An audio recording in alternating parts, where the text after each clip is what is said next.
So, hello and welcome to Gerety Talks. My name is Lucia Ongay and I am the co-founder of Gerety Awards. Just like the award, this series looks to put in the spotlight and at the center of the conversation the industry's true changemaker. Today we have a very special guest from South Africa, Khensani Nobanda. She is the Group Executive for Marketing and Corporate Affairs at Nedbank Group. Welcome, Khensani, and thanks for joining us today. Oh, thank you for having me. So you are the Group Executive for Marketing and Corporate Affairs at Netbank Group, as I just said. Can you tell us more about your role and the group? Okay, cool. Maybe let me start with the group itself. So I think Nedbank, as the name says, is a bank. So it's one of the biggest banks on the continent, actually. So if you look at the brand finance report that comes out yearly, generally Nedbank features in the top 10 of the biggest African brands on the continent. It is made up of 4 different divisions: corporate investment banking, retail and business banking, which would include your clients, your small businesses. It's made up of the wealth cluster, which is around asset management, insurance, and high net worth sort of banking. And then it includes, because those 3 areas are mostly in the South Africa, space, and then we've got businesses outside of South Africa. For me, I think, as a bank, like when people ask me, so tell us about Nedbank, actually the biggest thing that I always want to say is who we are. And, although we're a bank, we're actually a bank that's built on purpose. And our purpose is to use our financial expertise to do good. And what that means is we really want to make sure that we create products and services, and what we do for society really is able to change and impact people's lives positively. My role itself within that, so I look after, the biggest part of my job is the marketing part. And as you can imagine, I always think about it as, the driver of growth within the organization, because, under it is obviously the advertising, it's digital marketing, it's how we spend our media, it's all the sponsorships that we do. But I think what's been interesting for me since I got my job is in the last 4 years, I've also picked up the corporate affairs bit of it. I've picked up corporate and social investment, as well as transformation. And in a country like ours, transformation is quite important in the context of diversity, equity, and inclusion. So I head up the bank's efforts on how do we make sure that we're a bank that reflects the society that we live in, and from a CSI perspective that really, makes a positive impact on society.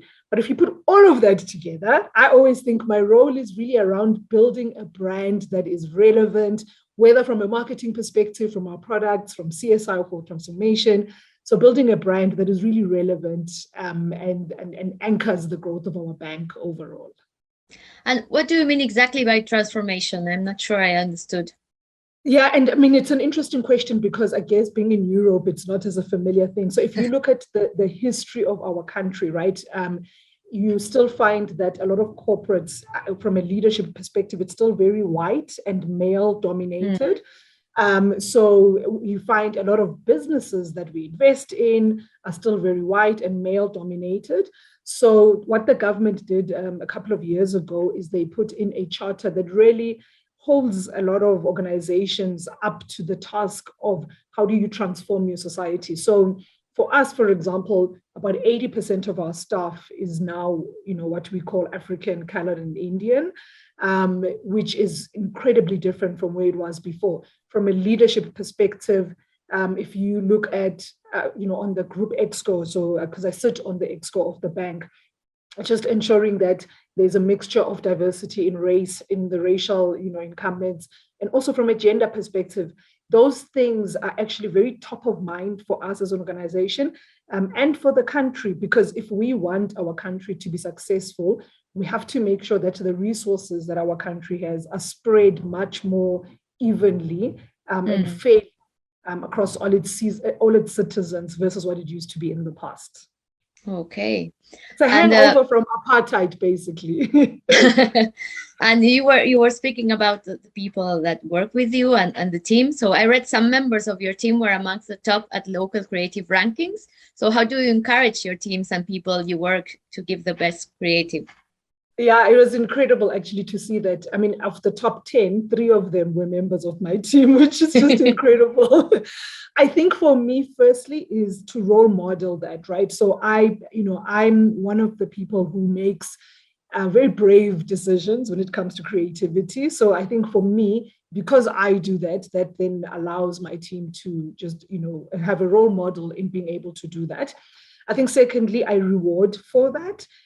So if you look at my team's what we call goal commitment contracts, it's not just about achievement of, yes, we've sold, bank accounts, but it's also around the impact of creativity on us being able to, do that. So I reward them on that. And then third, and I actually think more importantly than the reward bit is if my team does brave and creative work that doesn't quite work out, right? Like there's no stick, it's failing forward. And it's around how, just saying, look, it happened. What did we learn? And let's move on.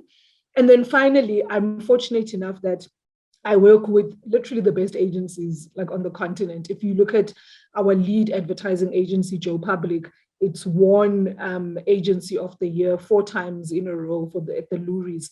And I go out of my way to work with the best agencies, which then encourages my team to be the best they can be as well. Great. And talking about awards, so you are a member of the board of Effie Awards South Africa, a regular member of the judging panel for Luries and Bookmarks Awards. What do you look for in a campaign when you judge? What do you think makes a campaign award worthy? Yeah, it's not easy, right? Because it takes up quite a lot of your time to do that. But before I get to what do I look for, I think selfishly for me, one of the reasons that I do it is it helps me grow and it helps me learn because I get to see what other brands and organizations are doing. And I think people forget that actually, you don't know everything, and it's always good to actually understand what others are doing in the industry. But what I look for, I think, as a starting point is I always look for a strong insight, whether it's an insight from a human need perspective or some sort of cultural relevance, but I always start there. Like, is there something that's interesting around what you've built the campaign on? The second thing is I then look for like a very clear link to your brand, because it's very easy to take on a human need or a relevant insight, but there's actually no link to your brand. And it's actually very weird. I want people like even with work that we do as Netbank, people must say, yeah, only Netbank could do that. So it must make sense from that context. I then look for work that is innovative. And innovation, I can tell you, like, because it's also category dependent, right? Like, and it's also, and sometimes people say there's no new idea on the planet anymore and stuff, but I do think you can find innovation, in interesting ways within the idea. And then finally, I do look for impact, whether it's impact around your numbers in terms of sales, or impact around, what you wanted to achieve from your brand perspective, because impact is not always financial. So those are the 4 things that I look for. And your more than 20-year-old career started as an assistant brand manager at Unilever, followed by various leadership and executive roles in that same company, then Diageo, South African Breweries, and Vodacom before joining Netbank. How did these previous roles prepare you for your current one? Yeah, I've been, when you actually talk about the companies, I've been incredibly fortunate to work with some of the best organizations, in the world. But let me start with Unilever. I feel for me, like people call Unilever the University of Marketing. I don't think it's, it's actually the truth, because I do feel like it gave me a really strong foundation in terms of how I think about marketing and brands. And I find myself, funnily enough, even now, going back to, when I started in 2000 as an assistant brand manager, and going back to some fundamentals that I was taught. And I'll give a simple example. When was it? 2020, we launched an e-commerce platform as a bank called Avo. And one of the things we were thinking about is how do we brand it? How does it land in the market? How does it look versus the mother brand Netbank? And I literally went back to my days as a Rama brand manager, thinking about when we were launching a sub brand of Rama and the sort of thinking that we use. So for me, like the fundamentals is what Unilever really taught me. And then I think, and I'll talk about actually all 4 of them quickly. So I think Diageo actually taught me that whilst I manage a brand, the brand is not my brand. Like the consumers actually own the brand. And again, I'll give an example. I used to manage a brand called Smirnoff Vodka, which, I mean, I'm sure you probably know. Yes. But Smirnoff in South Africa was actually not as cool as globally. It was more being drunk by a more traditional, older consumer set. And we wanted to change it to like a more youthful brand, change the bottle to match more what it looked like globally. And I remember sitting in research and showing these older consumers the new bottle. And they walked out of the research. So they were like, you're not doing that to our brand and stuff. So I learned, okay, you know what? I might manage the brand, but it sure as hell is not my brand. And I need to take care of it, right? And make sure that I'm doing the right thing, for the consumer and the organization. I think with South African breweries, which is now AB InBev, for me, it's around like the audacity. What I loved about SAB is they thought big. It was like they had a lot of chutzpah. Like they used to think about how do we do big campaigns that are impactful. And I've taken that, into Nedbank. And then finally with Vodacom, so if you think of my first 3 jobs, they were in FMCG. So for me to come into like a service-oriented organization, the principles of marketing are the same, but the way we operate is like very different. It's a very matrix sort of organization. So where at Unilever or at Diageo, I would own the entire P&L. Ultimately, what I say goes, and I have to convince 150 people that what I say goes and stuff like so. So I learned that at Vodacom, and I do think using all of that has helped me actually, be successful at Netbank. And what things did you learn late in your career that you would have wanted to know before?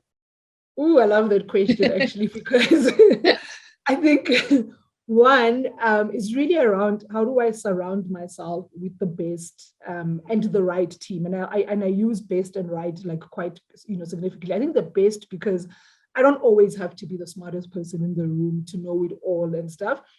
So for me, actually, the people around me doing well and being successful means, well, I'll do well and be successful. Like it feels like a no-brainer.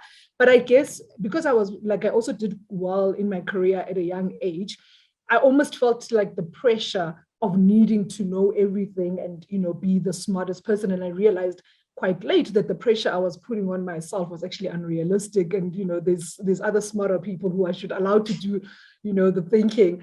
And then when I say the right people, I do think sometimes it's not just about smarts, but it's about energy, it's about curiosity, it's about the people who will buy into the vision that I'm trying to do instead of trying to take away.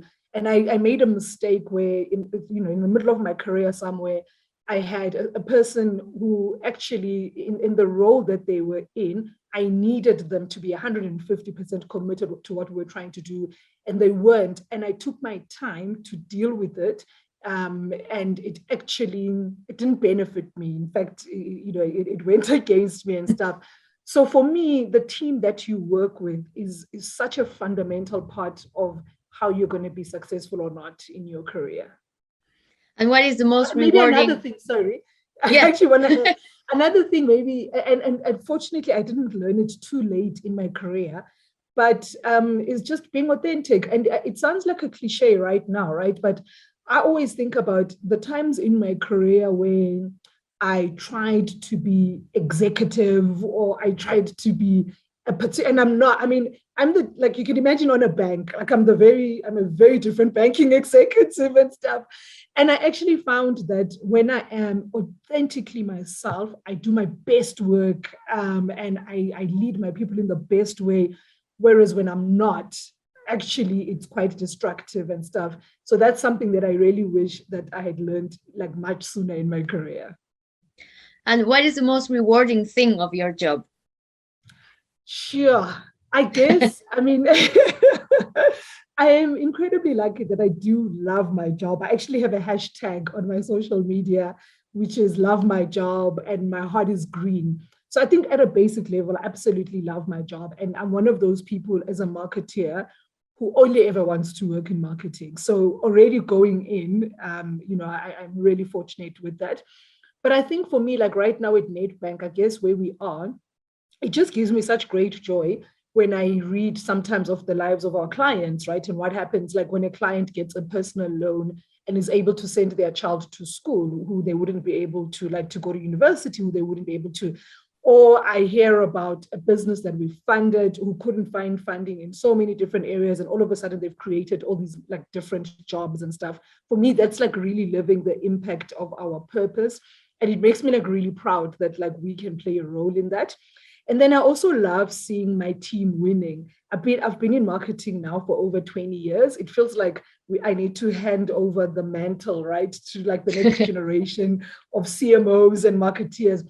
So when I see them winning, it gives me a lot of joy.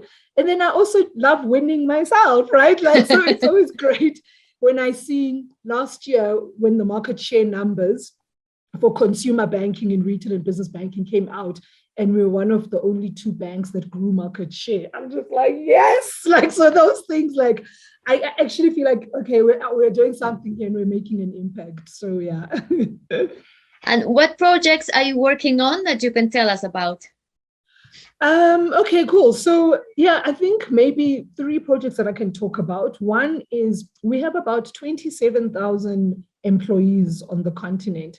And the thing that has struck me and in the last few years is that we go and use brand ambassadors and influencers externally, yet here's 27,000 people that we don't use in that way. So we've kicked off an employee advocacy program where we really want to see how can we use these 27,000 people to actually sell for us, right? Even though your job is not selling. And it was, I mean, I kicked off this project about a month ago when we came back. And actually, what was interesting for me was reading the stats around how your employees can play a bigger role in actually driving leads for your organization, in driving brand engagement versus when a brand talks about this stuff. So I think that I'm really excited about where we can evolve that, how we help our employees get the right content that they can share on their social. And it sounds like such a basic thing, but for us, it was as basic as allowing them to access Facebook, for example, on their laptops at work. Do you know what I mean? So that, I think it's just going to be such a great, I can't wait to play with that. I think the second thing is we're more than 100 years old as a bank. And you can imagine digital and the impact that digital has had in banking, from fintechs, from our current competitive set and all of that. But the work that we've done from a tech and digital perspective in the last 5 years has been pretty significant for us as a bank. But I still get frustrated when I get my monthly brand health tracker, and I don't see, I want how digital is Netbank to change quickly. Like, I want people to, like, it must go up by 10 points immediately. And it's taking a bit longer. Like, I'm not patient. So it's taking longer than I would love it to. So we've actually got a campaign that we're going to launch in the next month that is really going to challenge people's perceptions about how digital we are as a bank. So I'm really excited about that. And then finally, whilst we've always been a purpose-led brand, I mean, if you talk to our chief executive, Mike Brown, was saying, when you talk to shareholders and investors right now, there's two things that they're asking him about. It's around our digital journey and it's around ESG, and ESG in the context of purpose. So for me, my biggest role as the lead of the brand for the organization is how do we make sure that we are living our purpose, not on paper, not just from a charity or CSI perspective, but in everything that we do. So those are the three, I think, big things that I'm quite I'm excited about that we're working on. And your bio says you're passionate about brands and the potential they have to deliver tangible value to consumers and more broadly to society by being purpose-led and value-driven. Do you think brand purpose has increased with the pandemic? And if so, how? Yeah, absolutely. I actually think brands became more empathetic during the pandemic. I know for us as an exco, whereas, I mean, if you think about your first key stakeholders, it's your shareholders, it's your employees, it's society, and it's your clients. And obviously, like, our shareholders are a key stakeholder for us. But to be honest, during the pandemic, they were number 4 in that order of priority. Our number 1 priority was our employees, is how do we keep them safe and how do we make sure that they don't lose their jobs? Like, it was a fundamental, it was the first conversation we had as an exco. Our second was clients. Our clients, if businesses are shutting down, they can't afford to pay their staff, they can't afford to do that, is how do we help our clients navigate through the pandemic? So that was like 2020. Those were our 2 big, stakeholders. And then society was, yes, a priority for us, and we continued to support wherever we could from a government perspective, society through the pandemic. But I absolutely do think that, for me, purpose became more than just what brands were like saying because it was a trend. you had to live it. And we were fortunate as Netbank that when we did, so there was a global survey that was done, and particularly for South Africa, Netbank actually came out as the most empathetic brand that there was from a banking perspective. So it really helped us. And actually, I mean, we haven't released our results yet. They are coming out. I actually think it's given us such a fantastic foundation for the future, because we can't go backwards as brands. Like you actually can't go, if you've been purpose-led and really tried to step up and be a much more empathetic brand, you can't actually go backwards. So it's a really great platform for the future. And what stories or messages would you like brands to deliver this year?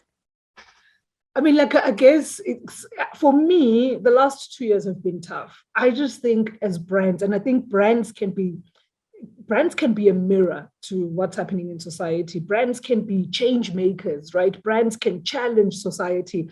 And for me, what I do think is I'd love to see more optimistic stories, more stories about growth, more stories about positivity.